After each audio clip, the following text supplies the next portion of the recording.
जय श्री राम। आप सभी का स्वागत है सिद्धि ज्योतिष विज्ञान में, जहां पर आपको ज्योतिष से संबंधित जरूरी जानकारियां दी जा रही हैं, जिन्हें आप अपने दैनिक जीवन में अपनाते हैं तो कुछ ना कुछ लाभ अवश्य पाएंगे। इसी श्रेणी में आज मैं बात करने जा रही हूँ 16 संस्कारों की।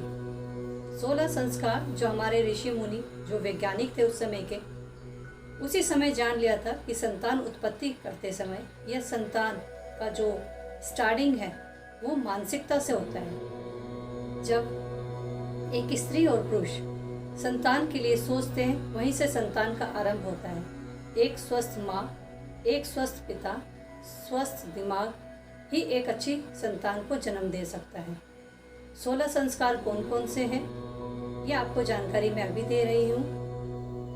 अनादिकाल में ही यह जान लिया था कि संतान उत्पन्न करते समय या विचार लाते समय ही एक संस्कार किया जाता है, जिसे कहते हैं गर्भधारण संस्कार।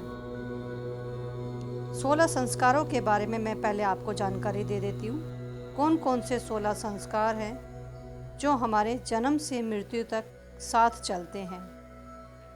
उसमें से कुछ संस्कारों के बारे में आपको पूर्व जानकारी भी होगी। गर्भधारण संस्कार, पुनस्वन संस्कार, सीमंतोन्नयन संस्कार, जात कर्म संस्कार, नामकरण संस्कार, निष्क्रमण संस्कार, अन्नप्राशन संस्कार, चूड़ा कर्म संस्कार, विद्या आरंभ संस्कार, कर्ण वेद संस्कार, यज्ञोवित संस्कार, वेद आरंभ संस्कार, केशांत संस्कार, समावर्तन संस्कार, विवाह संस्कार और अंतिम 16वां संस्कार अंत्येष्टि संस्कार।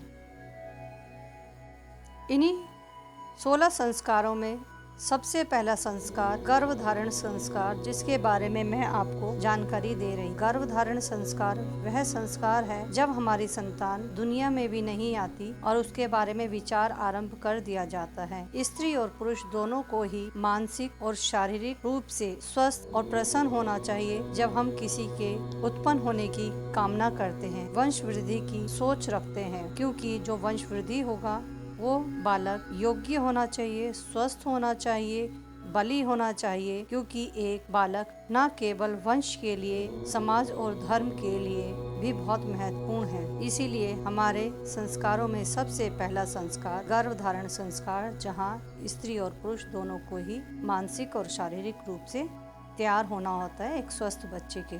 दूसरा संस्कार पुंसवन संस्कार। गर्भधारण के 3 माह के बाद यह संस्कार किया जाता है, जिसमें संरक्षण और विकास के लिए यह आवश्यक है कि स्त्री अपने भोजन का ध्यान रखे, जीवन शैली का ध्यान रखे और अपने अध्ययन का भी ध्यान रखे। इस समय ऐसे वेद, उपन्यास और ऐसी संगति का उपयोग करे जो उसकी संतान के ज्ञान में वृद्धि करे। आपने देखा होगा प्रहलाद की माताजी ने प्रहलाद के जन्म के समय ही अपने आप को ऋषियों के आश्रम में सुरक्षित कर लिया था, प्रहलाद की जन्म के लिए, कि जो उसके घर में संतान हो वो योग्य और ज्ञानी हो। इसीलिए यह संस्कार बहुत महत्वपूर्ण है कि आप जिस वातावरण में रहते हैं, जैसा सोचते हैं, जैसा विचारते हैं और जैसा अनप्राशर करते हैं, संतान के अंदर उन सभी के गुण जाते हैं। आज के लिए इतना ही। जय श्री राम।